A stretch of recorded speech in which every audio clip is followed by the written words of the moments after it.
Our story begins with a girl saying that she has become sad, because even in the novel, people are discriminated against because their hair and eye color is different from other family members. We see a girl talking to some old woman, and the woman tells her she's crazy and to keep having fun, but the girl orders her to leave and stop paying attention. In fact, this old woman is a ghost, and asks the girl how long she is going to live like this, because it seems to her that it is miserable. But the girl tells her to stay out of her life and to go her own way, because according to the girl, this old woman was bothering her mother while she was alive. But the girl does not understand why she is bothering her now. This something asked the girl if she thought that she was here because she loved her, to which the girl got angry and asked her why she was following her, to which the old woman told her that it was because no one would accept her but her. Our heroine grabbed a pillow and tried to muffle her hearing, to which the girl told her that she was at it again, and she believes that even if she is reborn 1,000 times, she will still not live like her mother. Our heroine says that her mother listened to always that is a bitch seeing ghosts and is basically an unlucky woman. Even just going near gets bad. But our heroine says that her poor mom heard these words all her life. The girl doesn't understand at all what's wrong with dead souls.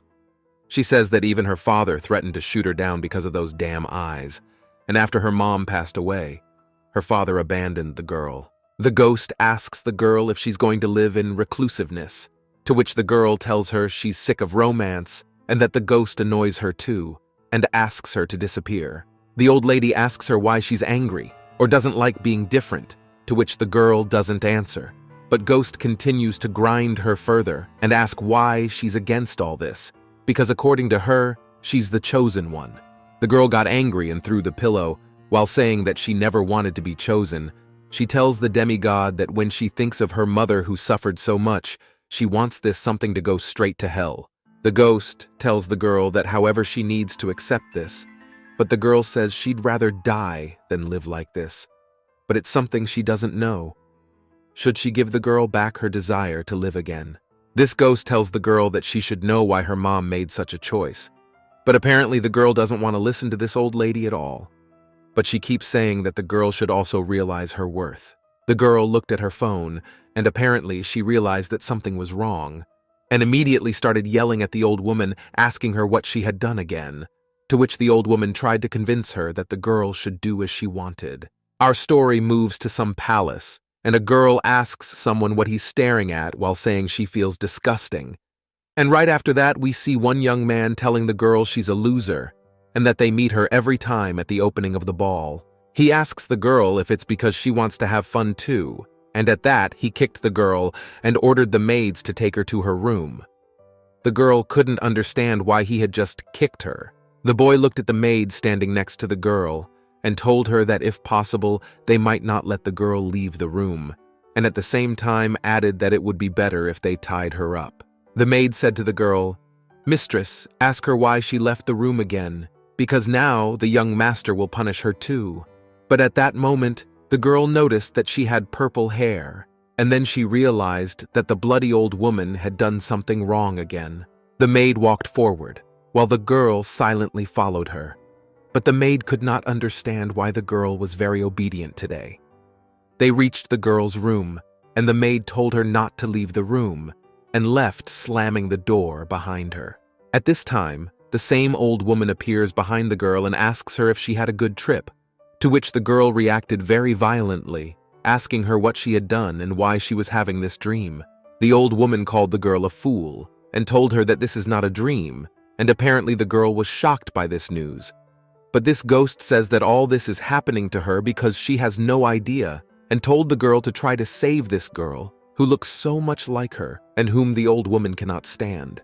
She says that this girl is a cursed child and the headache of this family, and asks the girl if that's why she doesn't like Flotty either, and tells the girl that she's going to die soon and that she'll need the old lady to survive. Our heroine got angry and told the old woman to stop talking nonsense and return everything as it was.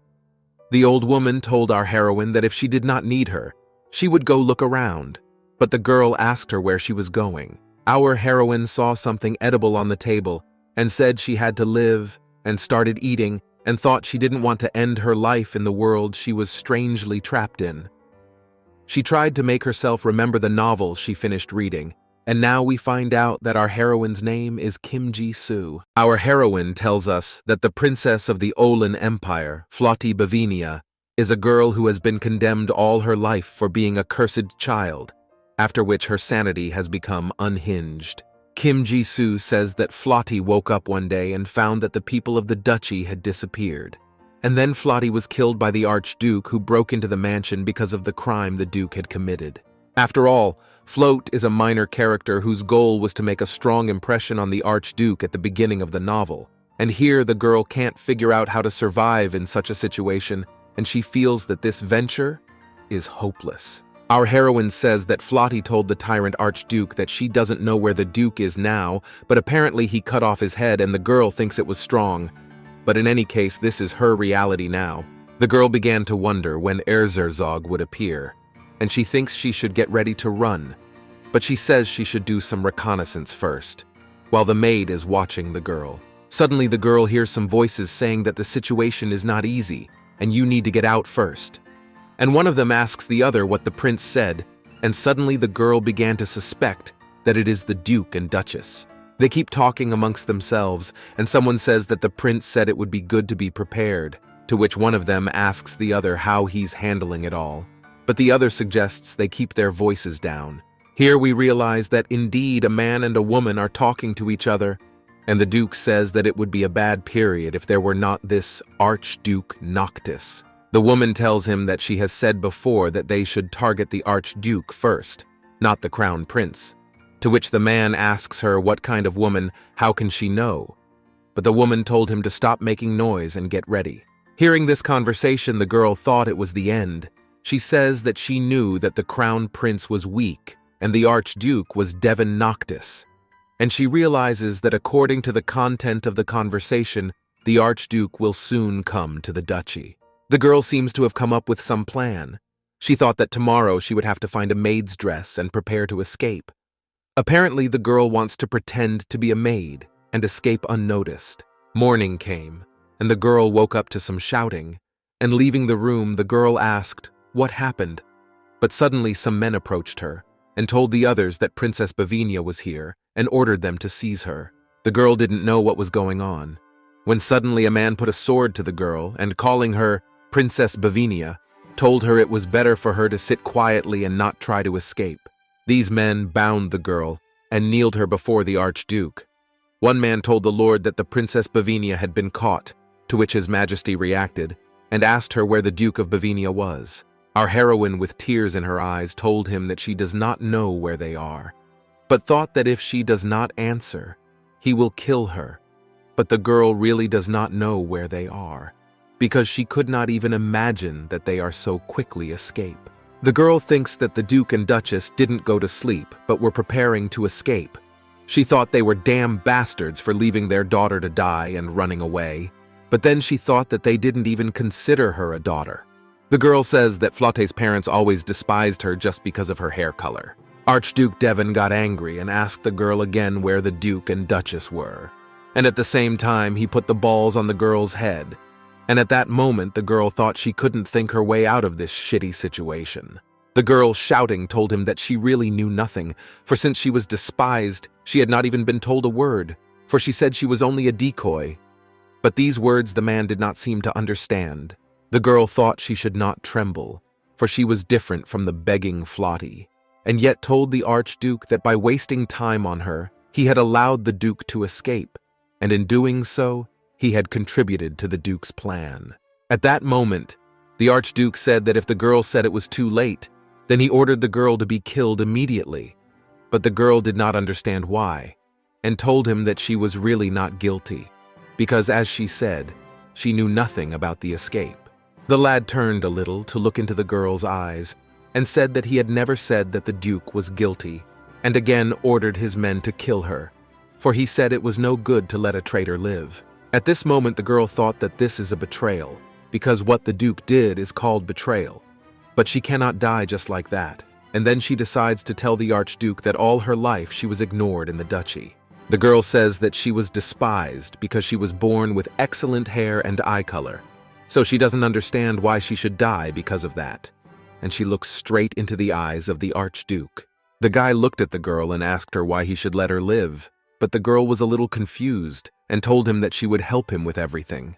The guy told her that if she would help her, she should tell him what she was seeing, and if she answered correctly, he would keep her alive. And at that moment, the girl realized the reason why the old woman had told her she would be needed. The girl could not answer the guy's question at once, and so he ordered her to die. But the girl was very much frightened at that moment and said in her mind that she would accept whatever the old woman wanted, but only that she should come right now. The old woman appeared right in front of the girl and told her that this is what she should do, but she agrees, but there will be no mercy for her. At that moment, a miracle happened, and the girl saw the black lion next to the Archduke and told him so. Everyone seemed surprised at the girl's answer, and then the guy laughed, saying she was useful and ordered his men to leave her alone. But the girl at that moment thought that she was going to have a hell of a hard time from now on. After a while, the Archduke and his aide were sitting at the table discussing what had happened earlier. HHH's aide asks him if he thinks the girl can be trusted, to which the guy replies that it doesn't matter to him whether she can be trusted or not, since he has her life in his hands. The aide tells his master that this girl has mysterious powers since she saw the Black Lion of Noctis, but the Archduke seems amazed by this too, and so he finds her even more useful.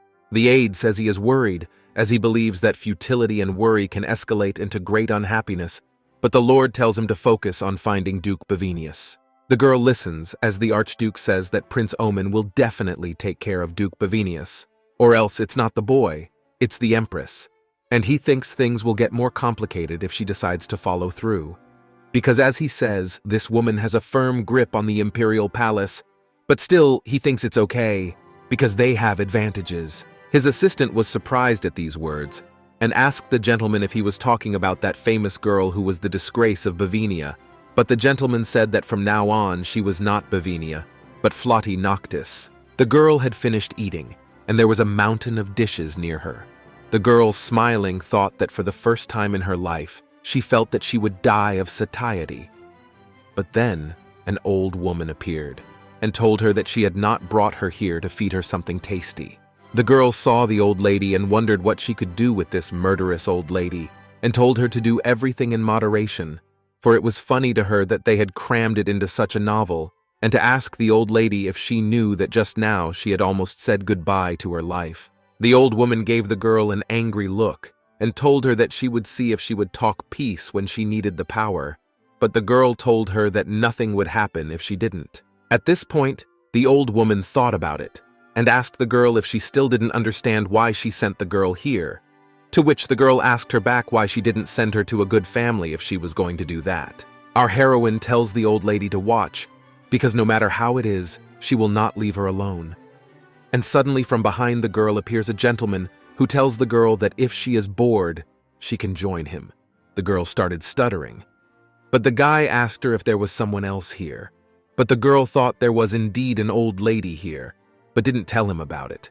They came to some room, and the Archduke sat down on a sofa and told the girl to sit down beside him. But the girl immediately asked him what had happened.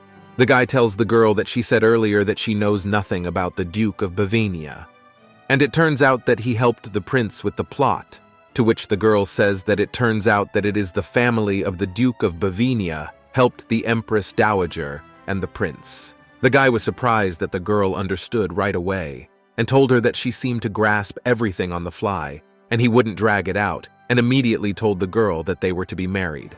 But the girl seemed stunned by the news. Our heroine thought he was joking, and that he was quick to jump, and asked him if he meant the very spouses, to which the handsome Devon said it was the spouses, for she didn't look like a spy, judging by her silly expression. Flotty did not like that he called her stupid, and told him that it was too sudden, and asked him why suddenly consorts, to which the guy replied that the girl herself said that the Duke had helped the Empress and the Prince. He tells the beautiful girl that she will go to the palace to catch them, and asks her, did she really plan to appear there under the treacherous name of Bavenia, and tells her to be ready for the ceremony upon her arrival at the manor. Our heroine thought about the fact that she herself said that she would help the Archduke, and now she should get rid of the Bavinian name in order to catch her enemies, because it has come to her attention that the Bavinians are traitors. The girl asked the gentleman if she had to live the rest of her life with His Highness, and wanted to say something else, but the guy interrupted her and asked if she was already thinking about divorce without even finishing what she had started. Our heroine began to deny and said that maybe she would meet someone she would love, and asked him if he would give her freedom if that happened, and at the same time thought that if she did not get a divorce, her life was over. The guy laughed and said he couldn't imagine the daughter of a family traitor falling in love, but still, he says if he catches them all, that's when they'll get divorced. The girl says she'll capture the Empress and the Prince so that His Highness the Crown Prince can ascend the throne safely, and then she says they'll divorce. After the girl finished her speech, the guy laughed, and standing up from the couch told the girl that he hoped that everything would work out, and ordered her to get ready, because soon they were going, and at the same time warned her not to run away, at which time the girl thought that she did not even have a chance to escape. At this time, the guards are guarding the palace, and one asks the other if there is nothing suspicious in that direction, while the other answers that there is nothing. Flotty saw their conversation and said that there was no loophole to escape, as the guards had blocked the escape route. But even if she succeeded and could escape, she had nowhere to go and nothing to do. The protagonist got angry and said that because of the old woman she was living like a dog, but then this old woman shows up and asks her, "What do you mean like a dog?" because she's doing fine. Apparently it doesn't seem that way to the girl at all, for she asks the old woman if she's mocking her, since she says she's getting married here, and asks the old woman if she's aware of it.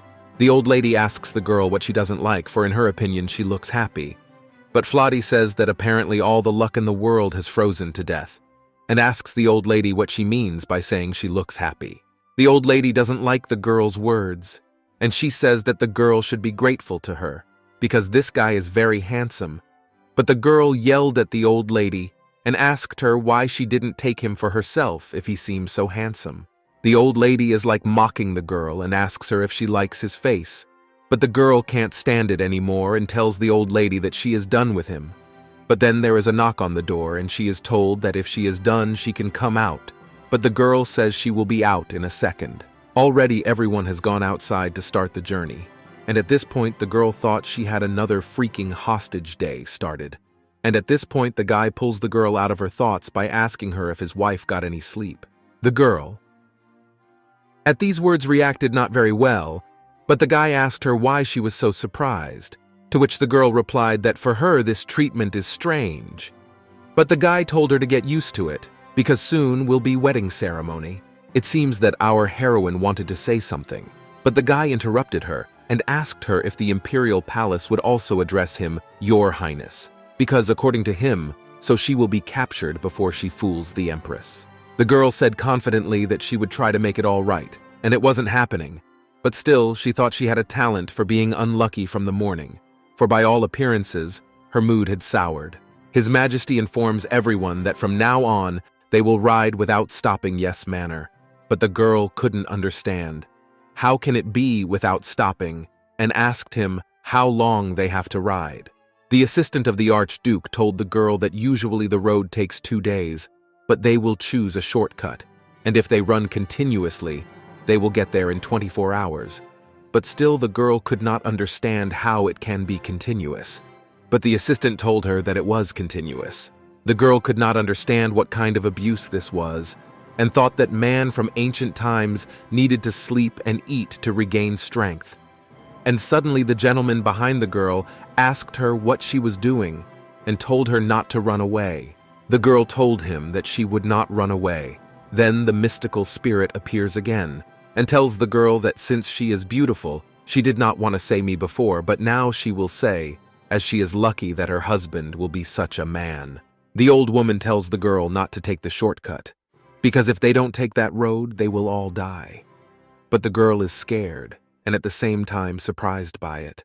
The spirit tells Flotty that since she has decided to accept her, she should know how to do the right thing, and asks our girl how long she has to help her, because it takes a lot of energy. Suddenly, grandfather saw a vision from the future, where a rockfall fell on them, and tells His Majesty to hide, whereupon everyone died, and only His Majesty survived. The girl realizes that she has just seen the future and tries to tell the knight.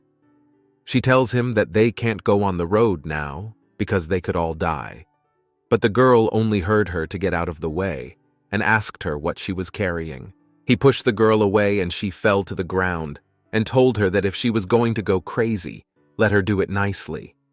But the girl kept telling him that they were really all going to die and asked them why they didn't believe her. At that moment, the Archduke Devon's aide came up to her and, holding out his hand to help her up, asked her if she was all right, to which the girl replied that she was all right. And at the same time, he told the girl that the Knights of Peruse were not friendly to the young lady, only because they had suffered because of the Duke of Bohemia. The girl agreed with him and said that these people were no help. The nice guy told her that since they were leaving soon, it would be very good for the young lady to finish her preparations. But the girl told him to wait, for she had something to tell him before they left. Our heroine began to say something to him. She said that he already knows about her abilities because she saw the Black Lion Archduke, but she did not have time to continue because the guy asked her what she wanted to say, to which the girl told him that they cannot go on the chosen road. The girl tells him that they need to go the other way even if it takes longer, but the guy tells the girl that since this way lies through a mountain range, the road will take about 2 days. She told the lad that she knew about it, but if they didn't take the shortcut, they would fall under the collapse. The lad hesitated, but the girl went on and told him that she wasn't lying, and if he didn't believe her, then let him give these words to the Archduke. The young man agreed to give these words to the Archduke, but asked her if by any chance she knew where the collapse would take place. But the girl replied that it would take place about an hour's ride from here, on the high mountain, where there are many huge rocks, and there is also a steep precipice. The Archduke's aide seemed to hesitate at these words, but the girl said that all this will begin the moment the first formation will cross, and the second will be lower, and also they will not have time for shelter, and they will all die.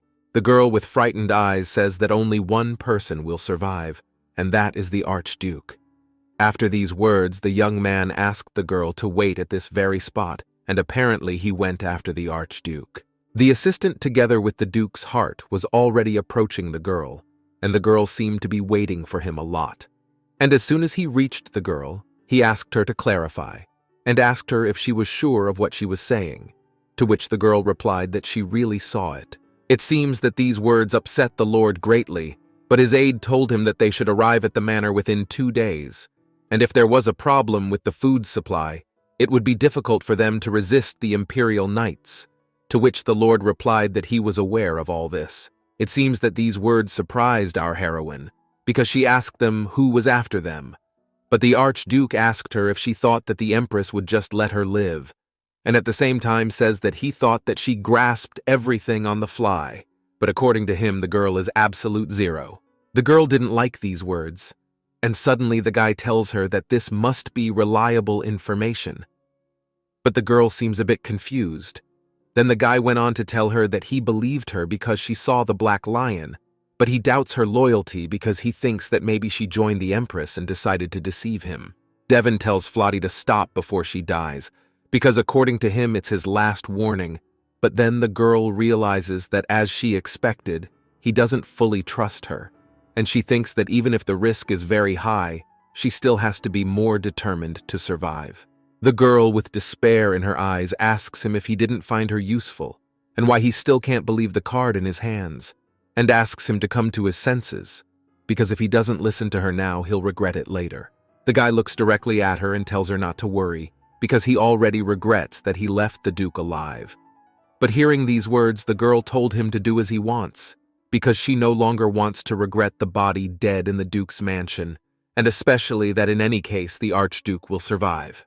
The boy smilingly told her that she spoke very beautifully, to which the girl said that she only told the truth, and then His Highness's aide intervenes in their conversation and tells him that it is necessary to make a decision, because the longer they are delayed, the worse it is for them. Our heroine tells the gentleman that if he is going to trust her, then let him trust her plan, to which the guy tells her that he will listen and then decide. But the girl does not agree with him, and tells him that you cannot with such an ambiguous position, because he must answer exactly, because the time is very short. At one end, the guy agrees, and then the girl tells him to listen carefully. The girl warns him that there must not be a single mistake, for everything could fall apart at any moment. The enemies are already on a sailing ship, and the knights say that they are the knights of the Archduke, and they are mighty. And then someone asks the general when they can start the plan, while the general says that if they go head-on, they will lose, and so they need to attack suddenly when they enter the rough terrain. He says that if they go into the gorge, they'll come to a rocky road, and that's why they want to wait for the wagon.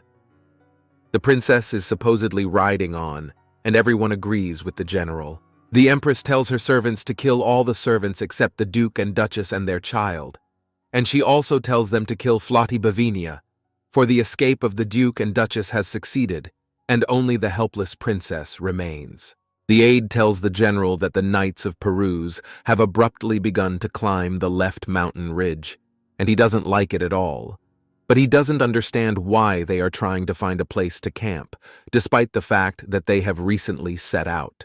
He tells the general that if they stop here, they will make a greater mistake, to which the general replies that they must immediately advance, and orders them on no account to look in the direction of the knights. They started to go out, and the general ordered them to be natural, for with a savvy enemy, even a small mistake could result in death.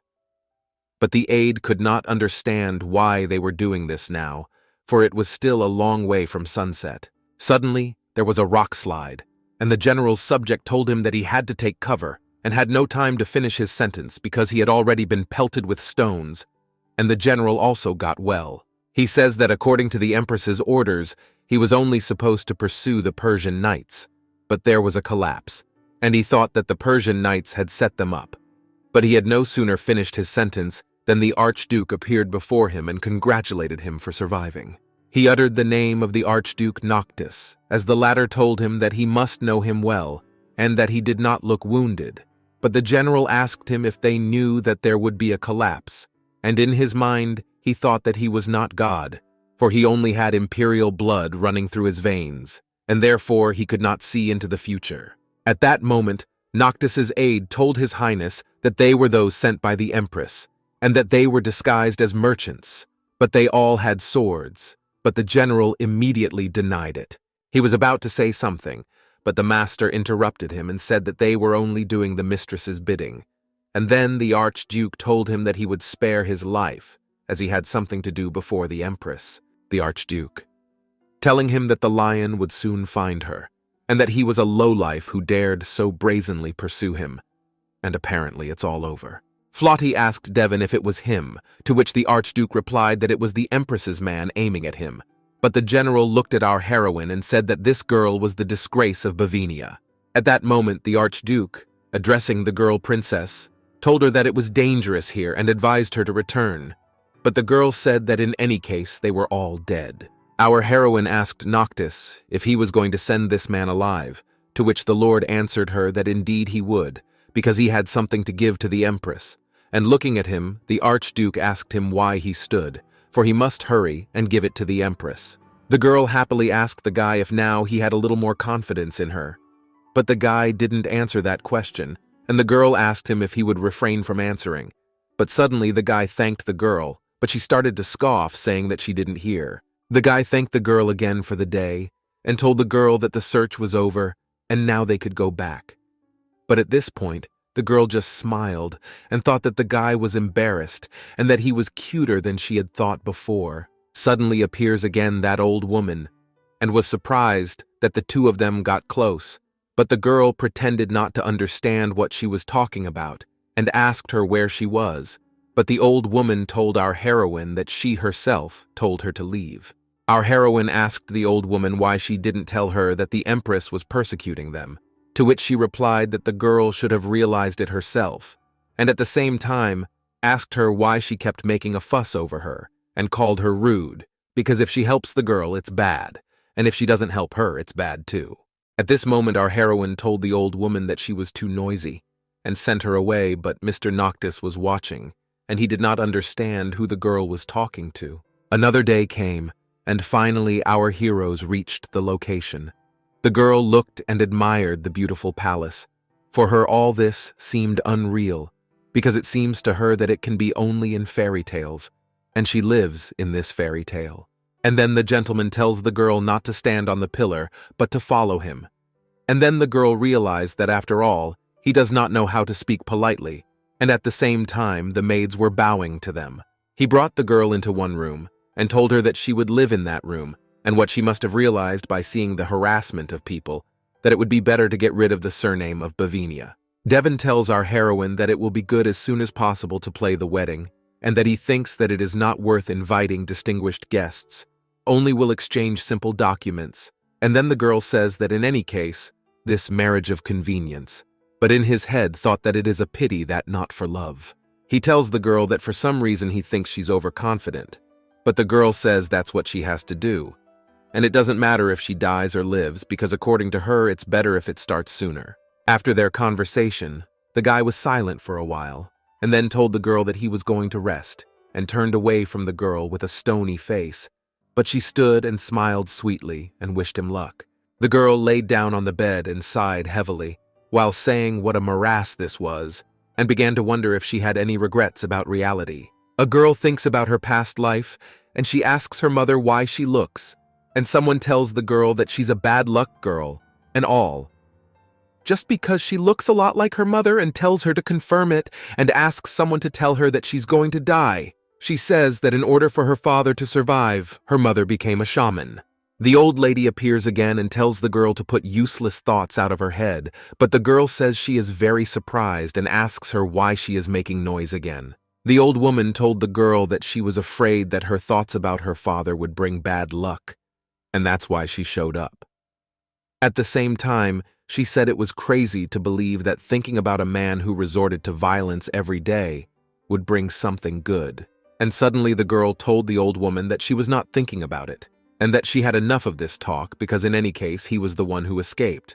And then she thought that her body had also left reality, and now what she should focus on was how to survive in a novel whose content she did not even know. Our heroine calmly approached the old woman and asked her if she would take care that she would not die, to which the old woman replied that she lives by her orders and does not understand why she asks about it. The girl got angry and said she had had enough and asked the old lady what she could talk to her about and told her not to talk to her now because she was very upset. But the old lady exhaled heavily and asked her when she would grow up and said she had had enough too. The girl was lying in bed and thinking about the marriage of convenience and the fact that she would soon be a bride, and apparently these thoughts did not leave her alone. The ceremony has already begun, and someone is telling them that they are hereby informed that the marriage is consummated. But the girl thought only that it was not real, and even the knight standing guard, and the priest. She doesn't understand a wedding ceremony that no one is invited to, or even a bride who doesn't even have a bouquet. She's not very happy about it, but still can't help it. The guy puts his arm around the girl and tells her to take care of him now that they're allies, but the girl says she never thanked him for saving her. But the guy says it's a little late for gratitude. The girl says that in that case, she will destroy all the insects that His Highness wants to capture. And according to the girl, it will be in lieu of gratitude. And she gives her hand to the boy. The Archduke tells our heroine that now their marriage must look good in the eyes of others. But the girl asks him what he means. And the guy explains to her that it means that they will have to live in the same room and behave in a friendly manner at all official events. He looks directly into the girl's eyes and tells her that from the moment they leave the banquet hall, she will love him. But the girl was confused and tells him that there is no need for such a game. The guy holding the girl's hand tells her that if she doesn't want to hear dirty words from others, she should listen to him. But the girl asks him if he cares or if it's to increase the likelihood of the plan's success.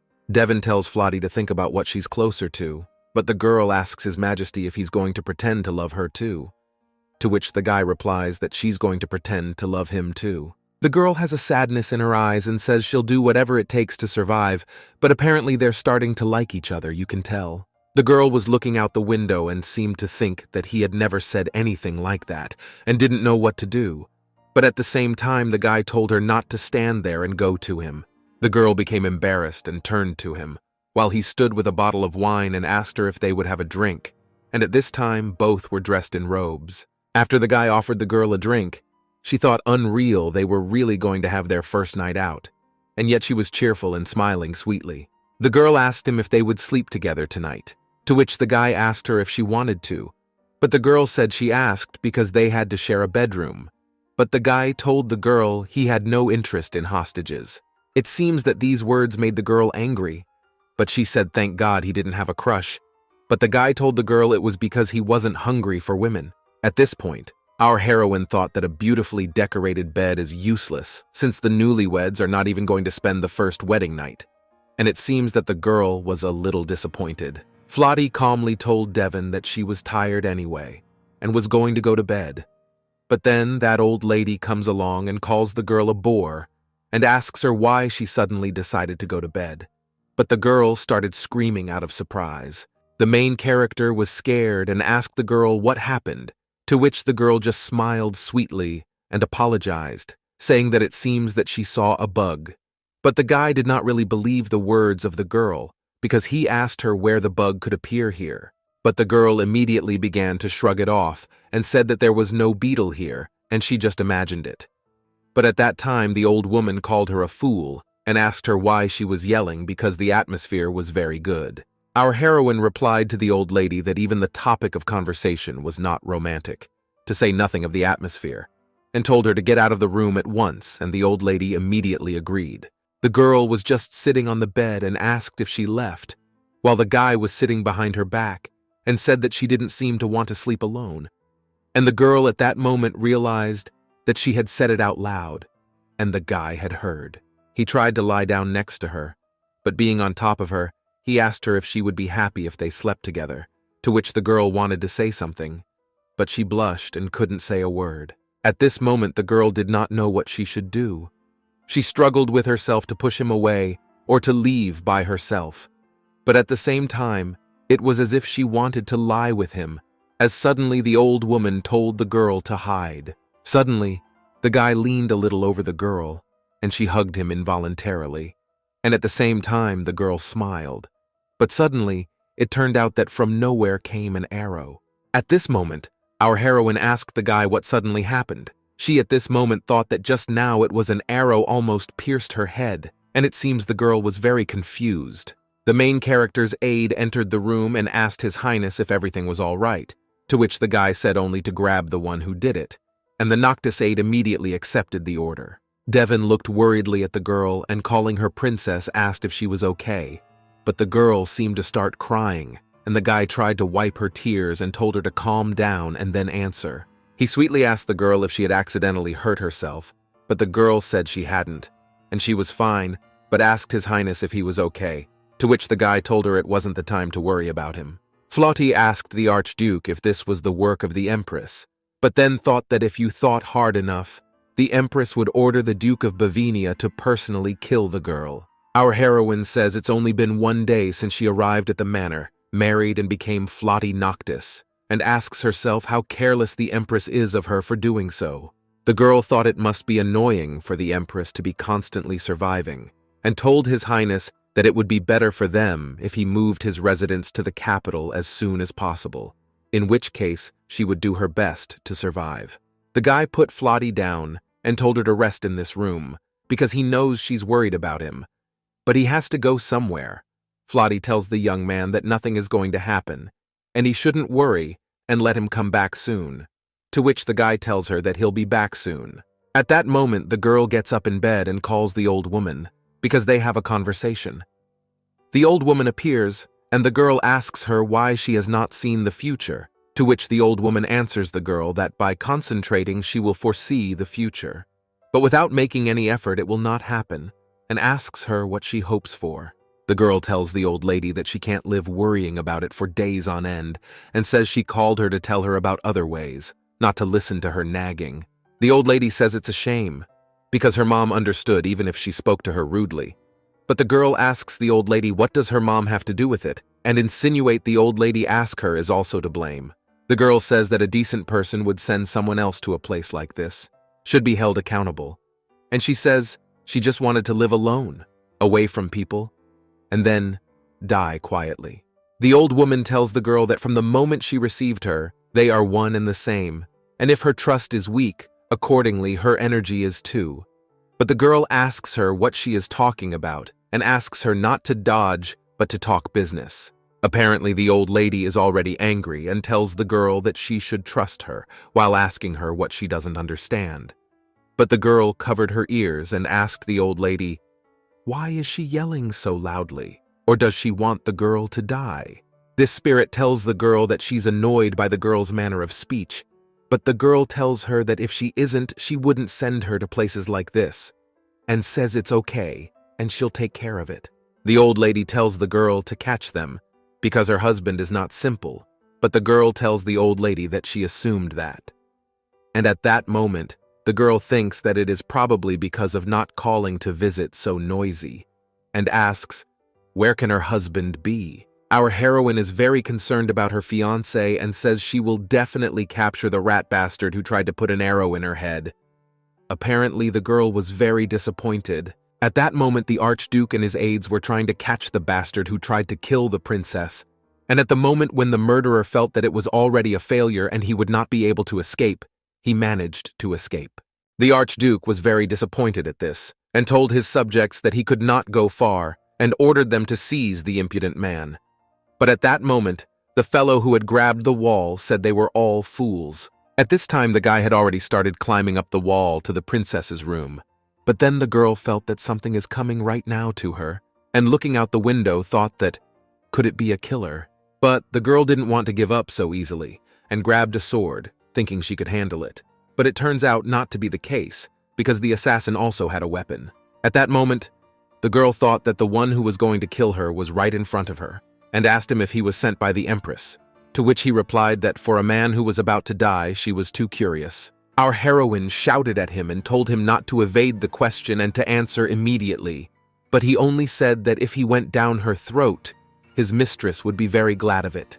He says that's when he can officially be near her, and then he looks at the girl and says he's sorry to kill such a face, and starts to approach her very quickly.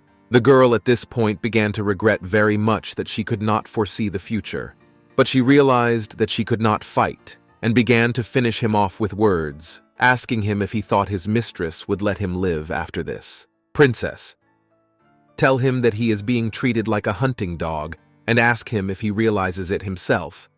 The girl says that as soon as the Empress turns her back on him after praising him, she will immediately order the killing of the only witness, namely him.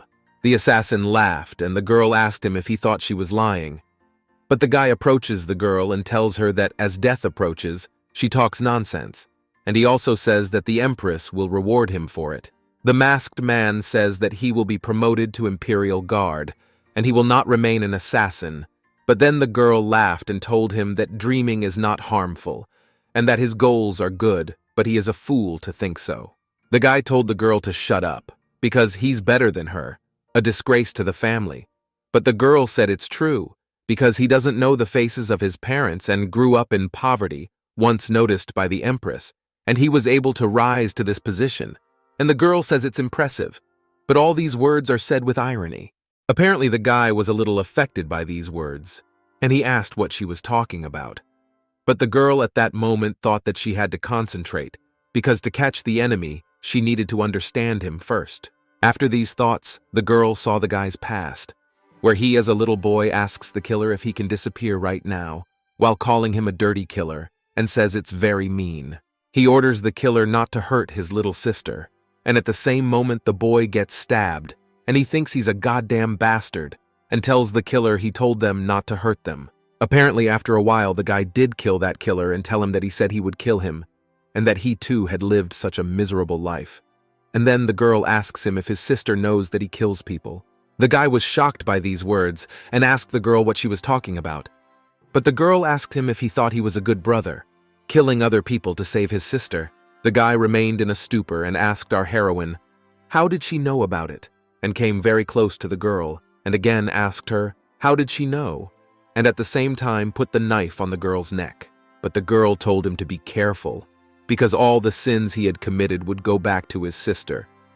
But the guy got angry and told the girl not to talk nonsense, to which the girl told him it wasn't nonsense, because soon his sister would get seriously ill. The killer asked the girl why she should not shut up, to which the girl replied with a question and asked him if he was not interested, because maybe she was telling the truth, and asked him if he was not interested in what the disease was and how it could be cured. This monster laughed and told the girl that she seemed to be deluded, while telling her that it's not a good idea to try to survive with worthless jokes, for since he says there are doctors in any part of the Olan Empire. He tells the girl that he's going to get a large sum of money from the Empress, while yelling at her and telling her to go to hell with her bullshit, but the girl, looking straight into his eyes, told him not to regret it later. At this point, the girl looked confident, but inside trembled with fear, and thought that she used to think that the nightmares were over, after that incident with that damned Archduke. After all, it was a real ambush, but now she really thought she was going to die. Suddenly, someone called out to the princess and stabbed the killer with something. And at that moment, the girl thought that she had denied everything, and that she thought that if she survived here, it was only because of the old woman. The girl really believed that the old woman would not let her die. But the one who now saved her from death was not the old woman, but in fact, it was Devon Noctis, who asked the girl if she was uninjured. Flottie started to stutter a little, but then she said she was fine. That assassin tried to say something to the Archduke, but he told the guy he didn't know if he had 2 lives or not, but he was like a rat, hiding fearlessly. Devon told the assassin that his mistress was getting bolder, and asked him how he should kill him, and asked him if he should cut off all his limbs or slit his throat. Then Devon says it's better to kill him for sure, but suddenly a girl comes in and tells Devon not to kill the man, but the Archduke asks the girl if she's scared, and if she really is, he'll deal with him where she can't see. The girl said that was not the point, while the assassin told the Archduke to kill him, for he said he would not say a word. But Devon began to laugh when he heard these words from the mouth of the assassin. Flottie told her husband not to kill the man but to lock him up, to which Devon replied that this was impossible, since the man had dared to kill his wife. Our heroine says she's not trying to show mercy or anything like that, but asks him if he remembers what she said a while ago. But at the same moment, the killer ordered the girl to shut up, because he asked her if he should trust what the damn bitch said. Hearing these words, Devon got mad, and put her foot on the killer's throat, and told him to watch his tongue, but he didn't even pay attention, and started laughing. Then the girl told him that he would stay locked up, and watch his sister die. But the killer yelled at the girl to shut up, but still the girl continued her thought, and told him that his sister had a sin, and that it was a sin to have a brother like him. Flottie told her husband to lock this impertinent man up in the rural western slums, and that they would find Isana. And at that moment, Devon's assistant told the lady that she must have a good idea. When the murderer heard his sister's name, he was very surprised and asked the girl how she knew this name, to which the girl answered him that she had told Iran that he would regret what he had done. After a short time, our heroes seemed to have found the girl they were looking for, and opening the door of her house asked her what her name was, to which the girl replied with a question asking who they were. Devon asked this girl if she knew Hardin, but suddenly the girl asked him if he knew her brother, and concerned said that maybe her brother was involved in something dangerous. Our hero seems to have a change of expression, and he told Izana to go with him, and ordered her to get into the carriage, to which the girl did not even dare to say something, but just obediently obeyed the order of the master. Devon tells us that this outskirt is also part of his territory, and that Hardin knows the area well, and has grown up like a dog, and so to the Empress. It was to his advantage. Devon asks his assistant Harton how the purchase of the mansion went, to which Harton replies that they bought the nearest to the Imperial Palace mansion of the Marquis of Gelly, and informs the gentleman that the document of the transaction will soon arrive.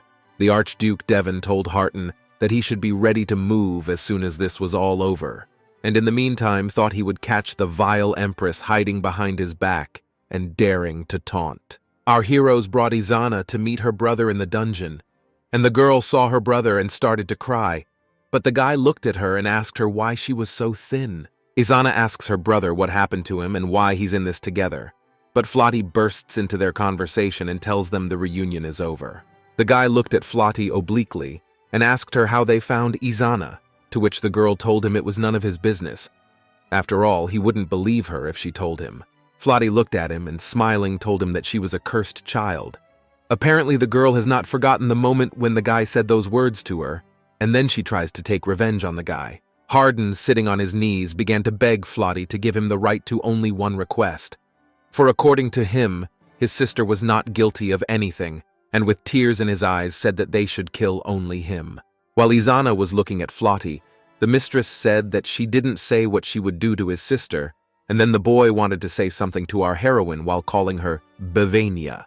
Flotty of the city looked at him and told him that she was not a Berenice, but Flotty Noctis, and from then on she was not the Archduke's hostage but his wife, and tells Hardin that tonight was their first night. The boy couldn't believe it, and said it was nonsense. But at the same time, Flott called Izana, and asked her if she had been coughing and vomiting blood a lot lately, to which the girl asked her mistress how she knew about it, to which Flott told her that she was sick. Hardin looked at his sister in horror and asked her if this girl was telling the truth and she was really sick, to which the girl tried to say something to her brother, but immediately started coughing up blood. Hardin was horrified at the sight of this, and began to beg Flotty to call a doctor and save Izana, and then we realized that Hardin is very dear and close to Izana because she is the only thing he has. Flotty told Hardin that if he didn't want to talk, let him listen carefully. She began to tell him that Izana was poisoned by the natum contained in cheap bricks. The girl says that in the slums this disease is not uncommon, but that doctors do not know how to cure it, and asked him if he knew why, to which the boy replied that he did not know. Flotty says that if for a long time the gnat will affect the body, this disease will appear, and in the whole empire no one knows this fact. And then the girl suggested to the boy to go to the main subject. Our heroine told Hardin that she will cure Izana, but in return the girl wants him to serve her as her mistress, and immediately the guy began to resent, asking the girl what kind of nonsense this is. Izana started coughing again, and Flotty promised the boy that if he swore allegiance to her, Izana would not die, and immediately asked him what he was going to do. And she tells him that the longer he thinks about it, the more serious his sister's illness becomes. Hardin tearfully made the right decision, and bowing to the girl called her the Great Archduchess, and told her that he swore his allegiance, to which Flotty told him that he had made the right choice. We move to one room where Hardin tells his master that his wife has ordered him to make a decoction of asswort and give it to Izana, as the girl is poisoned by gnat. Devon asks his assistant, how did his wife find out about it? To what the Thoth answers that he noticed that the girl has unusual abilities, but in an instant to make a man empress of his own is not only the merit of her outstanding abilities, and they cannot ignore it. The Archduke smilingly tells his aide that he worries in vain, and asks him if Thoth is afraid that his master might die, to which Hardin replies that he is only worried that she will destroy everything they have worked so hard for. Devon remembered something and asked his assistant if he had learned anything more about Flotty, to which Hardin said he had. But that's all that's known in social circles, and in particular, his wife's abilities were nowhere to be found. The protagonist said that the girl is a great card, but Hardin told his master to be careful, because if this secret reaches the Empress, there will be a big commotion. Mr. Noctis tells his subject that he had better worry about himself than him, and tells Hardin not to die from a single blow. But these words seem to have offended Hardin, for he tells his master that this is very insulting. Devon was left alone, and said that it was amazing that his wife had managed to train a dog bred by the Empress. In his opinion, this girl was really very interesting. The action of the story is nosy. In a new mansion in the capital, where Flotty asks Devona if it's the same newly acquired mansion in the capital, and she thinks it's too huge for a temporary residence. Devon tells his wife that she's overconfident, and asks her what she'll do if things drag on indefinitely. But at that moment, the girl thought that they wouldn't be able to get even a little close anyway. Flotty tells Devon that even if His Highness isn't with her, she'll be glad if she can stay in the capital. But at this time, Devon reaches his hand out to the girl and asks her to take his hand. The girl gave him a slightly annoyed look and asked him if it was needed right away, to which the guy replied that there were many eyes present, and to one end the girl gave her hand. The guy kissed the girl's hand and asked her why she shouldn't smile, to which the girl asked him in response, "Can't he see her happy face?" But the guy told her she looked like she was angry and suggested she come in. The servants have already begun to discuss that this Princess Bavinia is the cursed child, and one of them says that he heard that the family of the Duke of Bavinia was involved in a conspiracy, and they asked each other why the Archduke married such a girl. One servant said that our heroine must be working nights to survive, while another told her not to mention aloud the incident of treachery, and yet another said that this clash would increase her Empress and His Highness, the Archduke. The girl smiled sweetly and looked at her husband, told him they had dirty mouths, to which the guy told his wife they should get their good manners. Our heroine said that they love each other, and that she is looking forward to the bedroom, and asked His Majesty if he is also waiting for it, to which the guy told the girl that he is sad that she is still so addressed to him. He pulled the girl to him and whispered to her to say his name, because she had promised him.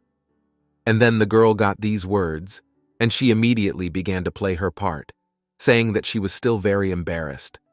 But the guy asked her how long she was going to be embarrassed.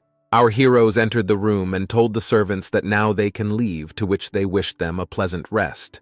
But entering the room, the girl immediately pushed away the memory of herself. Devon asked the girl if she could no longer control her facial expression, to which she replied that she was trying very hard, but was not as experienced as His Majesty, and to ask him to stay away from her in the first place. In an instant, the guy took the girl's hand, and the girl immediately began to resent him, asking him what he was doing, to which he replied that today there was a barb in her words, but the girl told him to get away from her because she was uncomfortable.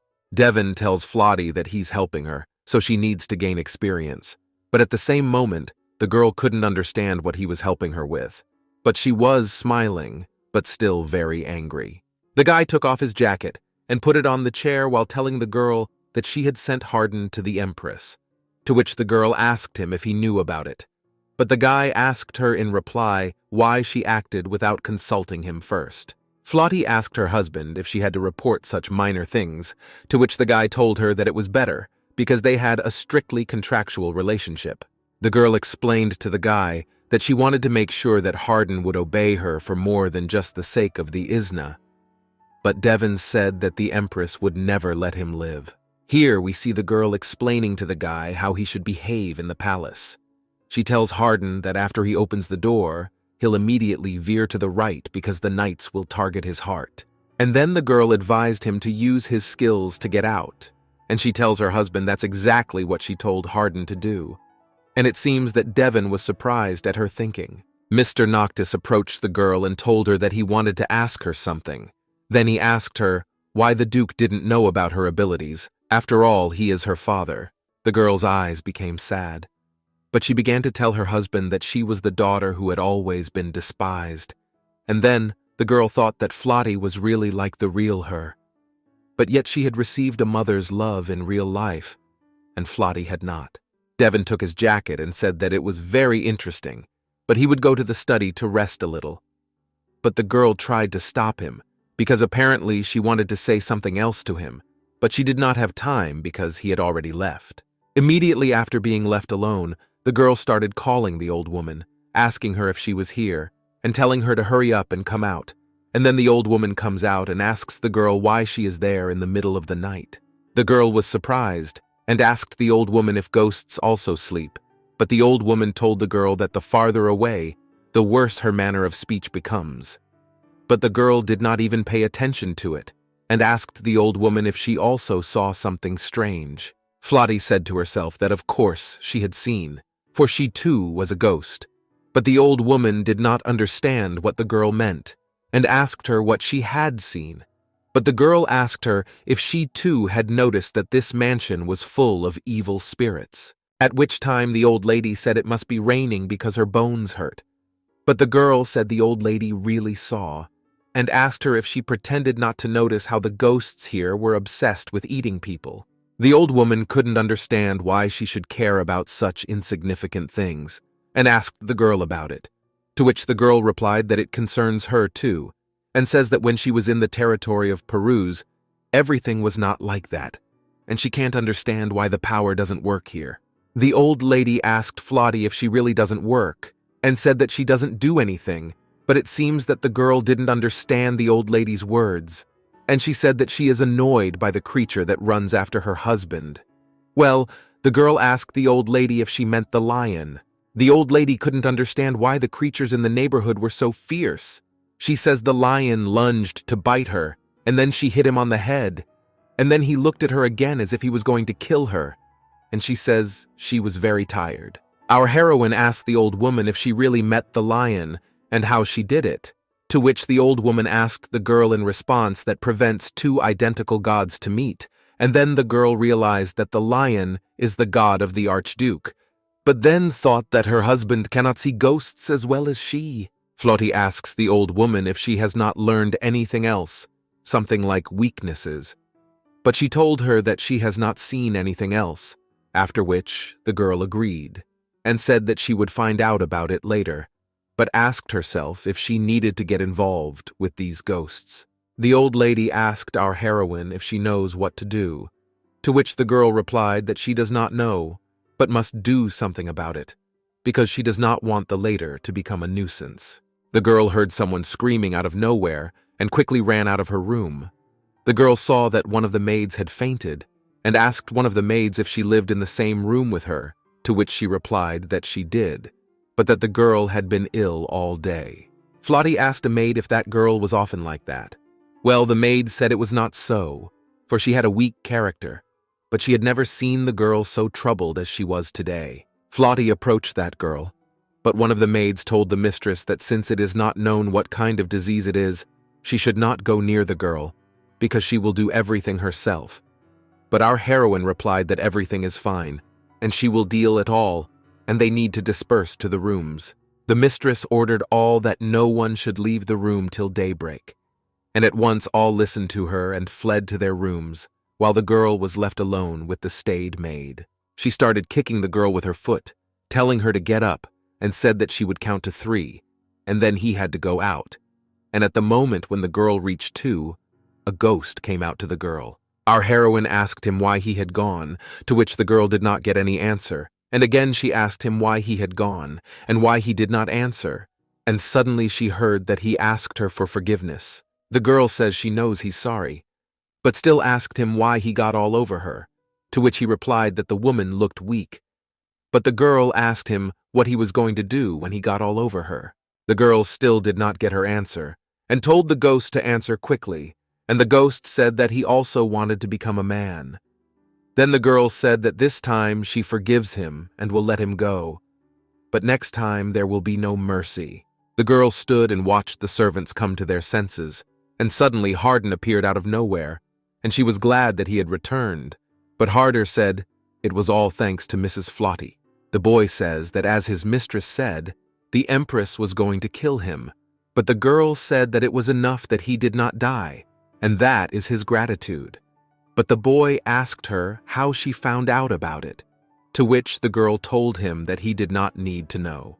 Flotty told the guy that he could rest today and was about to go to his room, but she some voices that asked for help, and the girl realized that it was definitely a ghost and asked how many of them were here. The ghosts still asked the girl to help them, and the girl asked them what they were asking her for. At what did they tell you that Marquise killed them? But it seems the girl didn't immediately understand and asked again, and those told the girl that Marquise Gelly killed them. They say it's not fair, because he's like a monster, and one of the ghosts threatens to kill this Marquis, because this man killed them, and then the girl couldn't stand it anymore and grabbed her head, and it was noticed by Hardin, who asked the girl if she was all right. The girl ordered Hardin to rise and see if the Archduke was leaving his office, and the lad at once bowed in agreement with his mistress. After the girl sends Hardin upstairs, tells the ghost that he can now tell what the Marquis of Gelly has done, and tells one of them that he will now speak as a spokesman, and asks him to tell the reason why they can't leave this place.